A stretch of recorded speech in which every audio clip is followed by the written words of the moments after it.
Bonjour à tous.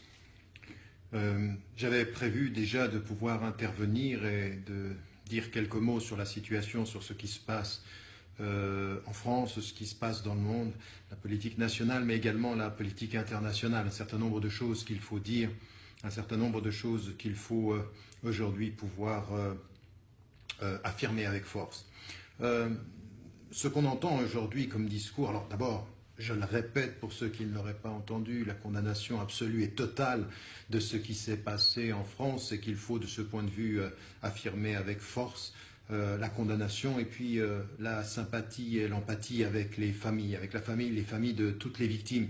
Les morts, les blessés et ceux qui ont perdu des amis aussi, puisque j'en connais quelques-uns et c'est toujours très difficile.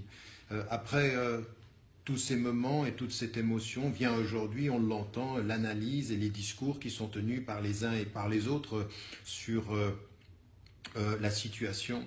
Et de nouveau, on retrouve les mêmes discours. On a l'impression que depuis 20 ans, 25 ans, 30 ans, rien ne change en France, rien ne change d'ailleurs en Europe, rien ne change dans le discours et que les pays se suivent et qu'ils continuent les mêmes discours. Ce qu'on a entendu sur le plan international chez Bush après le 11 septembre, ce qu'on a entendu sur le plan national et international par Tony Blair en Angleterre, et puis ce qu'on entend aujourd'hui en France, on a l'impression que rien ne bouge concernant d'une part les sociétés occidentales, leur diversité, leur pluralité, mais également, et il faut le dire avec force aussi, tout ce qui concerne l'islam, parce que c'est devenu aujourd'hui une discussion, quelque chose qui fait de l'argent, qui permet la couverture médiatique.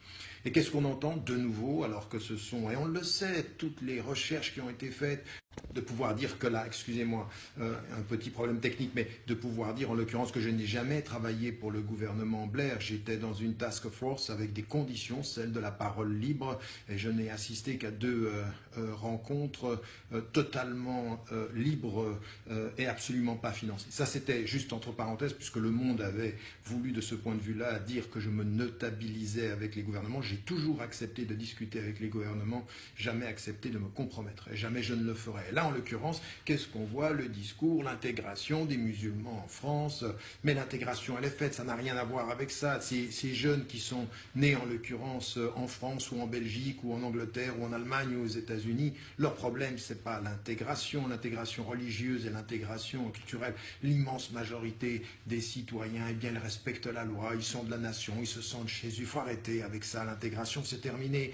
Et il faudrait, de ce point de vue, commencer à se poser les questions. Mais où est le problème? Le problème, il est d'abord dans la justice sociale, il est d'abord dans le discours et le climat qui est entretenu en Occident et en France en particulier, sur toujours cette suspicion quant à l'appartenance réelle. Et puis, vient après la discussion sur l'identité nationale. Et là, on nous dit c'est le Front National qui va tirer parti. Ceux qui tirent parti aujourd'hui, ce pourquoi Daesh et ISIL sont en train de travailler, c'est de promouvoir tous ceux qui en Europe, tous ceux qui en France ont ce discours sur la division et sur la non-appartenance. Et il ne s'agit pas simplement de clamer qu'on est tous ensemble au moment où un drame apparaît. Non, mais c'est pas ça le problème. C'est toute la politique depuis des années qui doit être constituée, fondée sur cette appartenance plurielle, sur cette compréhension, de comprendre que l'islam est une religion française, européenne, occidentale, et que ça suffit de systématiquement revenir avec le discours sur la laïcité qui serait en danger. Mais ce n'est pas ça le problème. Vous pensez que ces jeunes qui sont complètement marginaux, eh bien, leur discours, il n'en est pas dans les mosquées. C'est pas là qu'ils ont été éduqués. On le sait, toutes les statistiques l'ont montré aux États-Unis, Angleterre, en France, que ces jeunes-là, ils n'étaient même pas attachés aux mosquées. Pourquoi en faire un problème qui soit lié à la religion? Bien sûr qu'il faut répondre, bien sûr que nous avons une responsabilité. Je n'ai pas arrêté, en l'occurrence, avec tellement d'autres depuis 25 ans, de dire et de répéter qu'il faut la critique de l'intérieur de l'islam, de dire que ceci n'a rien à voir avec les principes, que s'il y a des textes qui sont mal interprétés, eh bien, il faut qu'on en fasse la critique. Bien sûr, dire que ça n'a rien à voir avec l'islam, ça ne veut rien dire. Ce qu'il faut dire, c'est qu'il y a un discours majoritaire et fondé, qui est la tradition musulmane, qui rejette ce discours-là, et qui rejette rejette ces lectures marginales et extrémistes. Donc ça c'est clair, mais là revenir avec l'intégration et puis l'identité, est-ce que vous êtes parti? En fait, ils réussissent très bien leur coup. Ceux qui sont en train de promouvoir ceci et ceux des politiques qui sont en pleine déroute sur la question nationale, qui sont en pleine déroute sur la question aujourd'hui du vivre ensemble. Ça c'est la réalité. Arrêt des routes, pourquoi? Parce qu'implicitement ils font de l'islam une religion de l'autre. Implicitement, ils disent aux citoyens, vous n'êtes pas complètement, il faut que vous montriez davantage. Mais attendez, ça fait des générations maintenant qu'ils le montrent, ça fait des générations qu'ils sont de ce point de vue là dans la société. Leur problème aujourd'hui, c'est un racisme nouveau. Le problème, c'est une injustice sociale permanente, ancienne celle-ci, qui fait qu'en l'occurrence, depuis 2005, 10 ans plus tard, qu'est-ce que vous avez fait?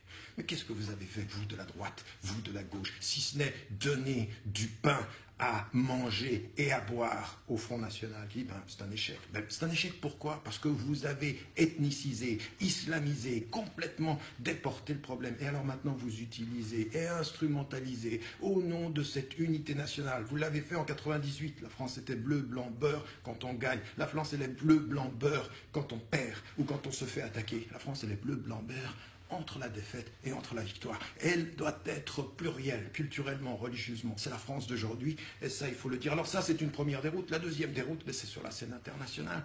La France n'a pas de politique internationale, comme l'Europe d'ailleurs. Il n'y a pas de politique internationale, si ce n'est une seule, oui.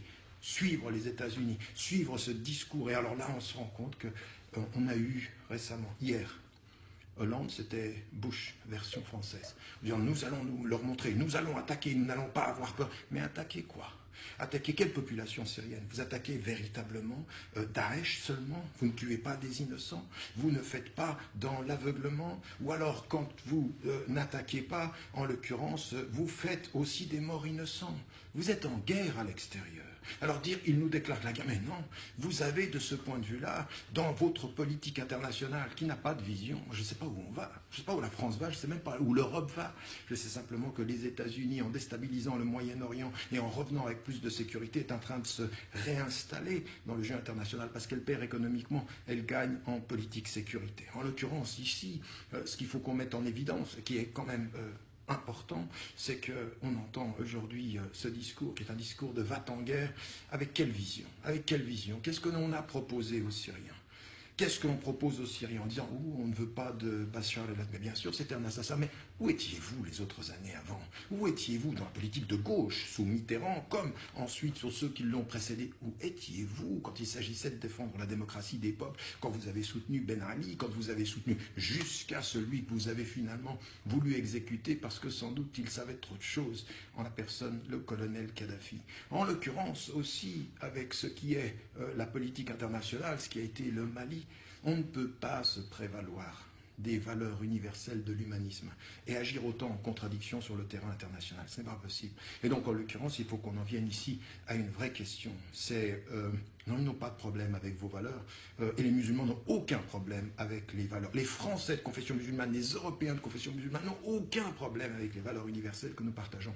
Le problème que nous avons tous, et d'ailleurs des Français qui sont de confession musulmane ou qui sont d'autres confessions ou qui n'ont pas de confession du tout, et qui sont aujourd'hui debout et qui vous disent « notre problème, ce n'est pas la communauté de valeurs ou la similarité des valeurs ou les valeurs partagées universelles, c'est le fait que, en fait, vous ne les appliquez pas, ces valeurs. Vous n'êtes pas politiquement aujourd'hui dans le soutien des peuples, quand il s'agit de la liberté des peuples en Syrie ou de la liberté des peuples en Irak, vous avez soutenu parfois les pires des dictateurs, jusqu'à Ben Ali, et vous le savez, ou alors les États du Golfe, ils ont l'argent, je l'ai toujours dit, qui vous fait taire. Et donc, en l'occurrence, vous donnez la leçon à qui? Vous êtes des promoteurs de quelle valeur? Et quand vous, aujourd'hui, revenez sur la question de la laïcité en disant c'est la qualité, mais appliquez-la, la laïcité, égalitairement pour tous les citoyens, musulmans compris, on n'aura pas de problème, on n'a pas de problème. Le problème, c'est vos contradictions, c'est votre lutte de pouvoir, c'est cette espèce de jeu qu'il y a et d'instrumentalisation de tous ces événements qui fait qu'aujourd'hui, sur la scène internationale, il y a de quoi être inquiet. Il y a véritablement de quoi être inquiet et être en colère, parce qu'autant la tristesse de ceux qui meurent nous habite, autant de la colère de ceux, en face de ceux qui trahissent les valeurs, doit nous habiter aussi. Quelle valeur, quelle politique internationale avez-vous? Quelle politique pour la liberté des peuples et le respect de la démocratie? Quand les peuples votent démocratiquement et que ça ne vous plaît pas, vous clouez le peuple avec des dictatures que vous soutenez. où vous n'entendez pas le peuple avec des pétromonarchies que vous accompagnez. Et dont vous nous dites qu'il nous faut un discours islamique ouvert et libéral. Eh bien, pourquoi soutenez-vous l'idéologie qui vient avec l'argent des pétromonarchies? Pourquoi? Quelle est cette politique? Pourquoi? Et donc, en l'occurrence, aujourd'hui, il faut des voix fortes en disant que l'avenir, ce sera vraiment de pouvoir dire à tous les gouvernements, et même les élections qui arrivent en France ou à toute l'Europe, puisque vous en avez fait une question européenne, à tous ceux qui, aujourd'hui, utiliseront ceci pour rejeter les migrants, stigmatiser les musulmans, développer un discours sur l'identité fermée, eh bien, vous êtes aujourd'hui le pire danger qui puisse être pour nous tous. Parce que, en fait, malheureusement, vous êtes les alliés objectifs de ce qu'ils sont en train de faire, de ces extrémistes, de ces violents. Ils vous alimentent un discours qui vous permettra peut-être de gagner les prochaines élections, mais de nous perdre tous. Une double déroute, intérieure et extérieure. À nous aussi aujourd'hui d'être suffisamment courageux pour faire entendre cette voix, à nous de le dire avec force, à nous de défendre avec force et conviction ces réalités-là, des citoyens libres, des citoyens qui assument leur identité plurielle, parce qu'elle est toujours plurielle, leur citoyenneté dans le respect de la loi, leur rapport à la nation, avec une narration, avec un récit commun qui est pluriel, et qui disent à tous, au nom de notre citoyenneté, puisque vous attendez des musulmans, soit qu'ils disparaissent, soit qu'ils ne disent que ce que vous voulez entendre, dans ce que moi j'ai toujours appelé un dialogue, un monologue interactif, et non pas un dialogue pluriel et social, et politique et culturel, eh bien, à tout cela, nous leur disons, et nous devons le dire, et c'est ce à quoi, de toute façon, j'ai toujours appelé les consciences humaines, ceux que j'ai pu rencontrer sur la route, qui étaient musulmans ou qui étaient d'autres confessions, sans confession, être debout au niveau des principes, au nom des valeurs, c'est d'abord décider de ne pas agir en contradiction avec elles sur le terrain politique et social. Voilà, c'est une réflexion, juste quelques jours après, parce que ce que j'entends, ce que je vois dans les médias et dans la presse est affligeant. Et dans le discours politique, ça fait peur. On a l'impression qu'on n'a rien appris. Bush 2 revient, et en plus, qu'on se le dise, ce qui est le plus dangereux pour nous tous, c'est les politiques sécuritaires qui vont venir, la surveillance qui va s'imposer, le fait qu'on va nous dire, au nom de votre bien-être, nous allons vous surveiller, tous, autant que vous êtes. Eh bien, à nous de savoir développer et de dire une parole libre.